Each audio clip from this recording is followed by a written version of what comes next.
She had always been a city girl, born and raised in the bustling streets of Kyiv, where towering shopping centers and wide boulevards filled her weekends with a sense of purpose, a kind of organized chaos that felt strangely comforting. Yet when she first arrived in the Philippines, she found herself staring at something familiar, yet completely different. The mall.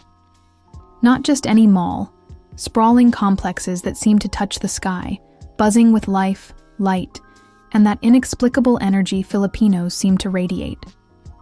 In Ukraine, malls were largely transactional. You went there to buy something specific, to accomplish a goal, and then you left. The corridors were wide, the ceilings high, the design practical but somewhat sterile, polished but quiet. Even the escalators seemed reluctant to embrace enthusiasm. In contrast, the Philippine malls she had visited in Metro Manila were alive, almost like small cities within a city, buzzing with laughter, chatter, and the faint scent of popcorn mingled with sweet pastries.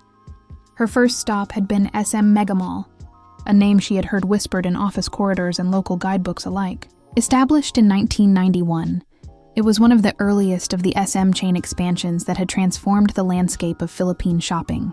Walking through its vast atriums, she couldn't help but marvel at the contrast to the orderly Ukrainian malls she knew.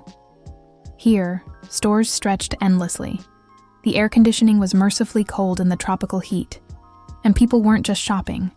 They were living, laughing, lingering. Parents strolled with toddlers in tow, teenagers clustered in cafes, couples exchanged shy smiles, and elderly friends met over ice cream. It was a space alive with stories. She laughed at herself as she realized why she had been drawn here at all. She wasn't just hunting for goods. Her first day, admittedly, had involved wandering aimlessly for hours, not because she needed anything, but because the air conditioning was blissful, and her phone battery had been low. The concept was entirely foreign to her Kyiv-conditioned brain. Malls as spaces for relaxation, for community, for life itself, not merely commerce. She remembered her first thought, "This is not shopping, this is survival." Her exploration continued to other major Philippine malls. Robinson's Galleria, which opened in 1990, impressed her with its historical significance, standing as a monument to the early modernization of retail in Manila. Its glass ceilings and bustling corridors were filled with families and friends, and it wasn't unusual to see students quietly studying in cafes, laptops open, headphones in, while vendors sold delicacies nearby. She chuckled at the thought that in Ukraine, you wouldn't find a student reading a philosophy textbook in a mall cafe without someone eyeing them suspiciously. Then there was the Ayala Center in Makati, a gem of urban planning, established in the 1980s, but expanded meticulously over the decades. The open spaces, the gardens, the fountains, and the air of sophistication were a far cry from Kyiv's rigid, angular shopping plazas. Here, she found herself lingering near the fountains, sipping iced coffee, people watching. She noted a cultural nuance she hadn't expected. The mall wasn't just for shopping. It was for bonding, for dates, for catching up with friends, for celebrating small victories, for quietly enjoying the peace of an air-conditioned corner, while the city outside baked in the tropical sun. SM Mall of Asia. The colossal wonder near the Bay Area left her jaw dropped. It was one thing to see photos online. It was quite another to stand at the edge of the vast promenade, with the Manila Bay shimmering beyond, and a mall that could probably swallow 3 Kyiv malls, and still leave room for a football field. She watched children chase each other around the open spaces, couples holding hands in amusement, and families enjoying ice cream while perched on benches near giant glass windows that overlooked the water. Here, the concept of the mall as a community hub became undeniable. It was not just shopping, it was living. Humor, she realized, was everywhere in these malls. A common pastime she noted with amusement was what she had dubbed the mall hobbyists, people whose entire purpose for being there wasn't shopping at all. She had seen teens sprawled across chairs with earbuds, people charging devices at every outlet they could find, elderly couples leisurely pacing while holding hands, and young singles eyeballing potential dates. It was all perfectly natural, and completely foreign to her previous understanding of malls as places of focused intent. In Kyiv, one went to the mall to get things done. In Manila, one went to the mall to exist. and perhaps to find love, to study, or to simply survive the heat. She noted the Filipino concept of pasyalan, strolling around for leisure, with deep appreciation. People walked in pairs or groups, moving from store to store, often not buying anything, but enjoying the rhythm of the space, the ambiance, the air conditioning, the smells, and the social energy. In contrast, Ukrainian malls were more transactional. You didn't linger unless you had a purpose, and social interactions tended to happen elsewhere: a cafe, a bar, or the home. The Filipino mall was a social equalizer, a place for families, lovers, friends, students, workers, and strangers to coexist harmoniously, and she loved every chaotic, beautiful moment of it. The funny moments were endless. She laughed at watching a man trying to carry a towering ice cream cone, while simultaneously taking selfies, the cone wobbling dangerously as he posed. She chuckled at teens practicing TikTok dances in the middle of wide corridors, while store employees tried to keep the area clear. She marveled at families who arrived at noon and only left well past dinner, their shopping carts lightly loaded because the shopping itself was secondary to the bonding experience. Even seeing a grandmother showing her smartphone to a grandchild near a mall fountain made her realize how intergenerational. Filipino malls were not just youth-centered like in Ukraine, humor, intertwined with culture in ways she found delightful. Signs like "no sitting on floor" were ignored with playful glances. People queued up at food stalls with almost ritualistic devotion, and friends posed in front of bright, flashy signage as if documenting sacred moments. There was a joy here she couldn't quite describe. It was infectious. She felt it seep into her, transforming her appreciation of simple pleasures. She couldn't ignore the historical aspect either. The Philippine mall industry had evolved impressively over the decades, from the first SM store in Quirky to modern mega-complexes like SM Mega Mall and SM Mall of Asia. The evolution reflected the country's economic growth, urban development, and cultural priorities. Ayala malls, Robinsons, and the entire SM chain had created not just shopping centers but institutions of social life. Each expansion, renovation, and architectural flourish told a story of community, ingenuity, and the Filipino ability to blend commerce with humanity. She realized that while Ukrainian malls were meticulously designed for efficiency, Philippine malls were designed for humanity. They were alive, adaptable, and inclusive. The laughter of children, the aroma of street food delicacies, the chatter of teenagers, the hand-holding couples, the elderly slowly wandering. It all created a living, breathing environment. The mall wasn't just a retail hub. It was a safe haven from the tropical heat, a study room, a meeting place, and sometimes a stage for life itself. As the sun began to dip over the horizon and the neon lights flickered on, she found herself sitting on a bench near an indoor fountain, sipping an iced latte. She marveled at the way Filipino families, young couples, and friends interacted in the space, often without words, simply existing together. She reflected on the humor of her first days, getting lost in corridors, accidentally joining a flash mob TikTok, mistaking the restroom signs, and laughing with strangers who offered directions. It was a different kind of order, chaotic yet harmonious, lively yet deeply human. By the end of the day, she knew that her perspective had shifted. Malls were no longer just commercial centers. They were cultural epicenters, mirrors reflecting the warmth, humor, and heart of Filipino society. It was something she hadn't expected when she first arrived in the Philippines. Humor, love, family bonding, practical survival, and social interaction all intertwined under one air-conditioned roof. She laughed again, realizing she had come to the Philippines to shop. But what she found was so much more. She had discovered a microcosm of Filipino life, one corridor, one fountain, one stall at a time, and she knew she would never see malls the same way again. The first part of her journey had ended, but the mall adventures were just beginning. She was ready to explore deeper, to learn about the history of these malls from oldest to newest, to compare them to Ukraine's rigid shopping complexes, and to find even more humor, warmth, and life lessons hidden in every corner of these sprawling Filipino institutions. And she couldn't wait to do it, because in Manila, the mall was not just a place to shop. It was a playground, a classroom, a date spot, a charging station, and sometimes a sanctuary. By now, she had started to understand that Philippine malls were more than just shopping centers. They were living, breathing entities, each with its own personality, history, and purpose. As she wandered through the busy corridors, she decided it was time to learn about the story behind these grand establishments, tracing their evolution from humble beginnings to the colossal spaces she marveled at today. She began her research with SM Carriedo in Manila, the first SM store established in 1958. It wasn't a mall in the modern sense, more of a department store with an ambitious vision, but it was the seed from which the sprawling SM empire would grow. She imagined shoppers decades ago, browsing through neatly arranged shelves, the aroma of fresh goods mixing with the faint scent of Manila streets.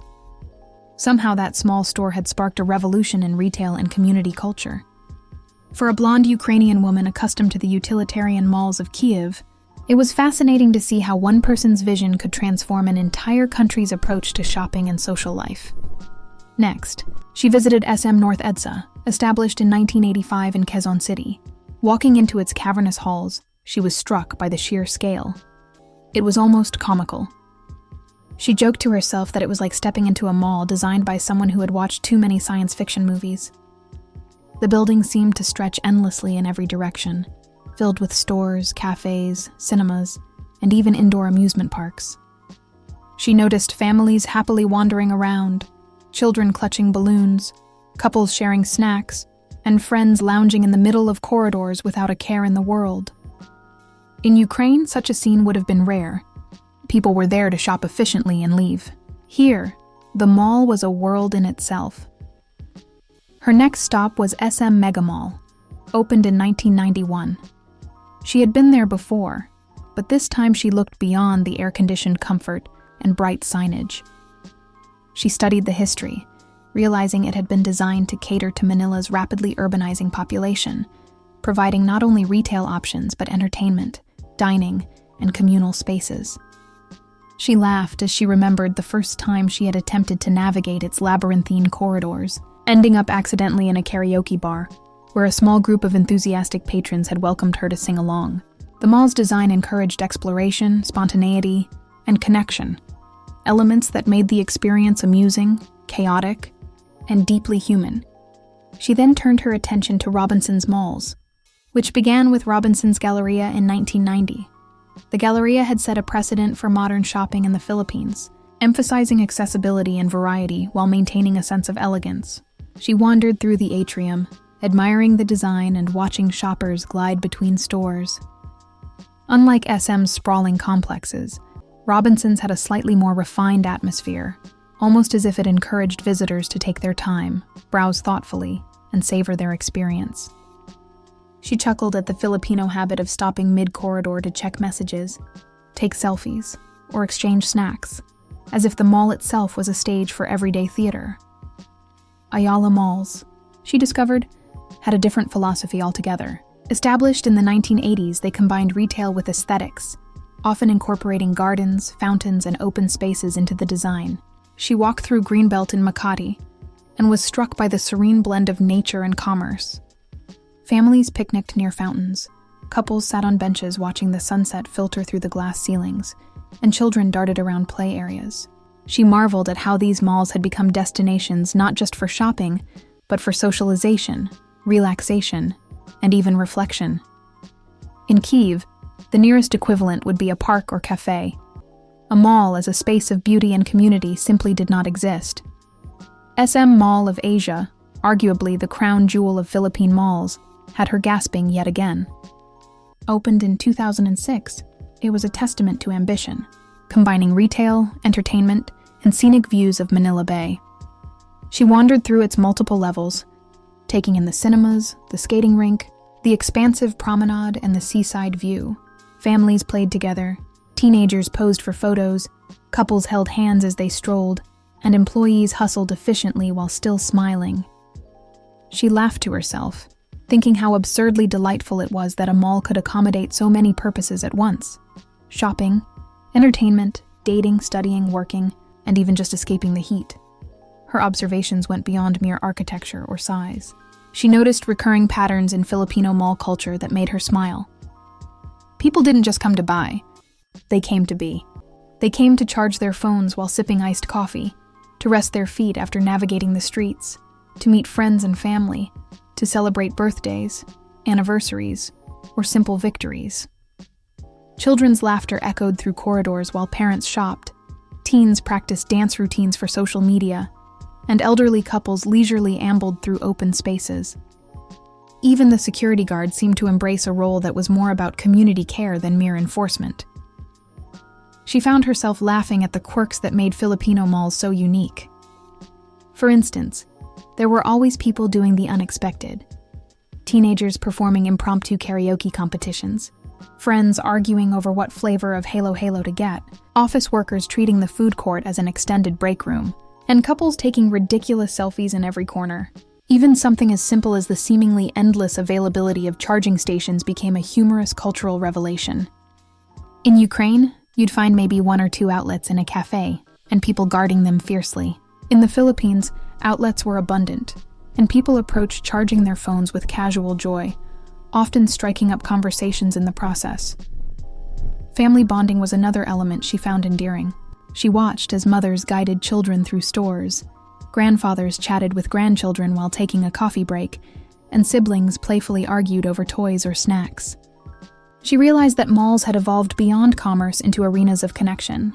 Parents didn't merely bring children to shop, they brought them to experience life, to laugh, to explore, and to create memories. Couples on dates seemed to perform rituals of subtlety and intimacy, often using the mall's vibrant energy as a backdrop for their budding romance. She chuckled when she noticed another uniquely Filipino behavior: eyeballing potential dates. In food courts, cinema lobbies, and even bookshops, she saw young singles exchanging glances, sometimes shyly, sometimes boldly, and occasionally laughing nervously when caught. She thought it was hilarious how malls doubled as social hubs, matchmaking arenas, and even informal courts of courtship. It made her realize that the Filipino approach to life was simultaneously practical, social and playful, a blend she found deeply charming. In terms of humor, there were countless small moments that kept her amused. People running after falling ice cream cones, kids spinning in play areas while parents tried to keep up, couples sharing overly dramatic selfies, and groups of friends pretending to be lost just for fun. Every corridor held a potential story, every fountain a stage, every cafe a theater. Even the advertisements seemed to participate, featuring vibrant colors, catchy tunes, and playful promotions that invited interaction rather than passive consumption. She also noted how malls served as educational spaces. Students and freelancers often used cafes as study zones, balancing laptops with coffee cups, headphones, and books. Teenagers practiced dance routines, and occasionally, workshops or cultural displays would appear in the atrium. In essence, malls became multifunctional community centers, a stark contrast to the singularly commercial focus she had known in Kiev. As she wandered through SM Aura Premier, BGC's upscale center, and Trinoma, she found herself marveling at how each mall had carved a distinct niche while contributing to the larger mall ecosystem. The diversity in design, purpose, and clientele made every visit unique. Each mall was like a city within a city, offering retail, entertainment, and social experiences that catered to all ages, tastes, and economic backgrounds. By the end of her historical and architectural tour, she realized something profound. Philippine malls were more than shopping spaces. They were cultural phenomena. They reflected the warmth, humor, and creativity of Filipino society. They weren't just places to buy goods. They were places to bond, learn, laugh, and even love. They were spaces where chaos and order, humor and sincerity, commerce and connection, all coexisted beautifully. She smiled to herself, thinking of her own journey. She had arrived expecting to shop, perhaps buy a few souvenirs or gifts, but what she found was an education in life, love, and laughter. Philippine malls were classrooms in disguise, where every corridor held lessons in community. Every food court table told a story of bonding, and every open space invited reflection. And of course, the air conditioning was heavenly. Her day ended in laughter as she observed a young couple arguing over whether to buy popcorn or churros, while a group of teenagers performed an impromptu dance routine nearby. Families milled around the fountains, children ran past her, and elderly patrons sat calmly, observing the lively chaos. She realized that this was the magic of the Philippine Mall. It accommodated everyone, celebrated life in all its forms, and transformed ordinary shopping trips into extraordinary experiences. She left the mall that evening with a sense of awe, carrying with her not only the souvenirs she had purchased, but also memories of laughter, culture, and warmth. She knew that her exploration was far from over. The malls had stories to tell, histories to uncover, and humor to reveal. And she was ready for every corridor, every fountain, and every slice of halo along the way. By now, the blonde Ukrainian woman had fully embraced the quirks, chaos, and charm of Philippine malls. She had learned their history, admired their grand architecture, and observed the subtle social dance that unfolded in every corridor and food court. But she knew there was still more to uncover. The unspoken truths that made these malls not merely centers of commerce, but stages for life itself. Her first revelation came in the most obvious place: air conditioning. She laughed as she remembered stepping into a mall on a sweltering Manila afternoon, the heat hitting her like a wall of humidity, and instantly forgetting all her plans. The relief was almost comical. Her hair frizzed, sweat dripped down her back, and yet in the next moment she was enveloped by cool, crisp air. Filipinos, she noticed, treated the mall as a haven from the relentless sun. Students, office workers, families, even street vendors who had ducked in for a quick snack. Everyone seemed to take refuge under the mall's roof. She jokingly dubbed it the aircon sanctuary, a place where survival, laughter, and shopping collided. It wasn't long before she noticed another universal truth. Malls were the unofficial dating arena. Couples young and old wandered hand in hand, flirted over food stalls, or quietly debated which movie to watch. She watched a shy teenager gather the courage to ask his crush for ice cream, only for them to bump into an elderly couple laughing at their awkwardness. In Ukraine, dating often involved formal dinners or awkward walks in parks. Here, the mall was the stage, the cafe the confessional, and the cinema the climactic scene. She couldn't help but chuckle at how Filipino ingenuity transformed a shopping trip into a romantic adventure. Charging stations had become a new fascination for her. Phones were practically lifelines in Philippine malls, and she noticed people treating outlets like precious treasures. Students clutched their laptops while sipping iced coffee. Teenagers shared outlets with friends, and she herself had once rushed across the corridor, laptop in one hand, juice in the other, chasing a single available socket. Every charging session was a small social encounter. Introductions were made, conversations started, and friendships were forged. For her, this had become one of the funniest yet most heartwarming cultural discoveries, that a simple act of sharing electricity could foster connection. She soon realized malls were also workplaces in disguise. Filipino employees hustled between stores, cafes, and counters with energy and smiles that seemed inexhaustible. Freelancers and students settled into cafes, balancing laptops, coffee cups, and books, creating a dynamic scene of productivity and social energy. She laughed as she observed a young woman typing furiously on her laptop, while her toddler napped beside her on a plush chair, a scene both chaotic and endearing. The mall wasn't just a shopping destination, it was a workspace, a study hall, and a stage for everyday triumphs. Family bonding was perhaps the most striking element. She had seen mothers guiding children through toy stores, fathers teaching kids to pick the right backpack, and grandparents engaging in lively conversations with grandchildren. Families congregated in food courts, sharing meals and stories, while children darted between play areas and parents tried to keep up. She realized that the mall had become a modern extension of the Filipino home, a place where multiple generations interacted, laughed, and learned together. It wasn't unusual to see families treating the mall like a weekend picnic, complete with snacks, games, and photo sessions. Of course, no mall experience was complete without food. She had already fallen in love with halo, lechon, and the ubiquitous Filipino spaghetti, but she noticed that meals were more than sustenance. They were social glue. People lingered over shared plates, debated the merits of sweet versus salty, and laughed over accidental spills. Even a quick snack became an opportunity for storytelling and bonding. She found herself giggling as she tried to mimic local expressions. Sige na, kain na tayo. Or ang sarap, phrases that became part of her growing vocabulary, each carrying warmth, laughter, and a sense of inclusion. Humor was everywhere. Children slipped on shiny floors and were helped up by giggling parents. Friends staged mock fights over clothing racks. Couples playfully argued over movie choices. She noticed that Filipino humor was gentle, inclusive, and self-deprecating, transforming minor mishaps into shared joy. Even the mall announcements, reminders to keep the space safe or to visit sales, had a way of making her smile, delivered with a charm and rhythm that felt alive. Beyond humor and food, she began to appreciate the deeper cultural values embedded in mall life.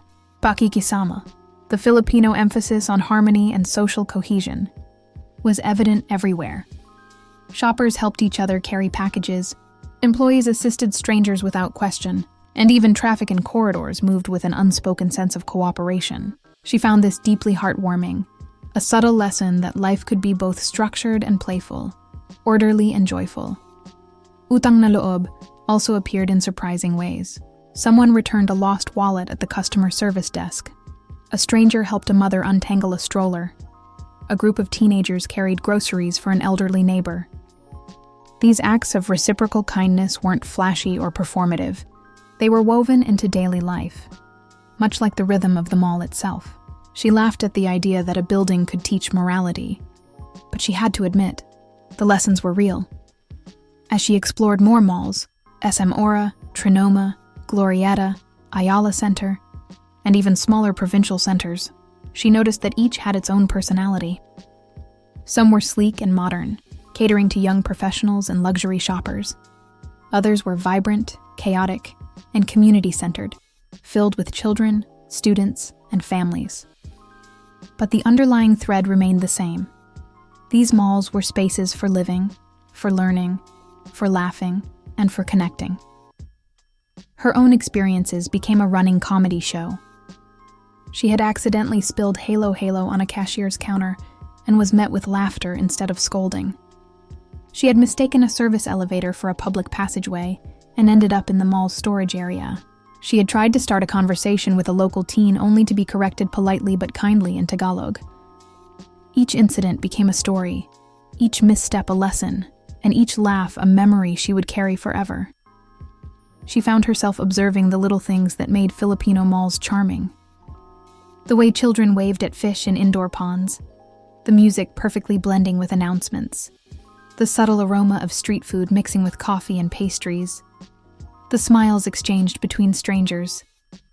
She realized that malls were microcosms of Filipino life, chaotic, colorful, social, and full of heart.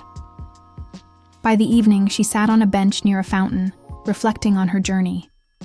The mall had started as a place to escape the heat, to shop, or to grab a quick bite. But it had become a school, a playground, a workplace, a date spot, and a family hub. It was a living museum of humor, culture, and humanity. And she had walked through it all, laughing, learning, and falling in love with every little detail. She watched as the lights dimmed slightly. The fountains sparkled under artificial illumination, and families began to leave, chatting happily. Teenagers lingered, reluctant to end their day of fun. Couples strolled hand in hand, their laughter echoing through the corridors. Workers tidied up, yet smiles never left their faces. Even in the hustle and bustle, there was a rhythm, a harmony that she hadn't expected, but had grown to adore. She laughed quietly to herself as she remembered the countless times she had run for an outlet, accidentally bumped into a toddler, or tried to navigate the food court like a professional. Each mishap, each awkward moment, each burst of laughter had been a thread in the larger tapestry of mall life. Her final revelation was simple yet profound. Philippine malls were not just buildings. They were reflections of a society that valued connection, joy, and resilience. They were stages where culture played out, where humor and heart intertwined, and where ordinary people became actors in the grand comedy of life. She realized that what made them special wasn't the stores, the brands, or even the air conditioning. It was the people, the laughter, and the shared moments of humanity. As she left the mall that night, bags in hand, hair slightly mussed, and cheeks sore from laughter, she felt a sense of gratitude. She had come seeking novelty, comfort, and curiosity, but she had discovered something deeper. The magic of community, the humor of everyday life, and the heartwarming reality that even a mall could teach love, patience, and joy. And with that, she whispered to herself, smiling, "I think I could live in a mall forever, as long as they keep the halo flowing."